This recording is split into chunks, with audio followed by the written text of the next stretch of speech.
حضور صلی اللہ علیہ وسلم کے پاس کچھ قیدی لائے گئے، ان میں حضرت عدی رضی اللہ تعالیٰ عنہ کی بہن، حضرت عدی اس وقت میں مسلمان نہیں ہوئے تھے،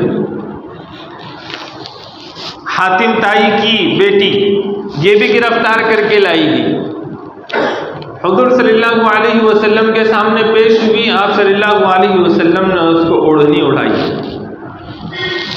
اس نے حضور صلی اللہ علیہ وسلم سے درخواست کی کہ میرا جو باپ تھا وہ غریب پرور تھا، غریبوں کی خدمت کیا کرتا تھا، لوگوں کو کھانا کھلایا کرتا تھا، اس لیے آپ مجھ پر احسان کر دیجئے، یعنی مجھے آزاد کر دیجئے۔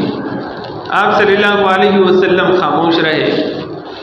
دوسرے دن پھر اس نے وہی مطالبہ کیا اور ساتھ ساتھ یہ بھی کہا کہ میرا بھائی آپ لوگوں سے ڈر کر یہ بھاگ گیا ہے، آپ اس کے لیے امن لکھ دیجئے، میں اس کو لے کر آؤں گا۔ پہلے دن، دوسرے دن پھر حضور نے فرمایا ابھی اتنی جلدی کیوں کرتی ہو؟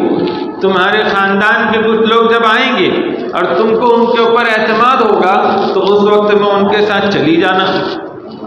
جب اس کے خاندان کے لوگ آئیں تو پھر یہ حاضر ہوئی اور کہا کہ اب مجھ کو جن پر اعتماد ہے وہ لوگ آ چکے ہیں، میں ان کے ساتھ جانا چاہتی ہوں۔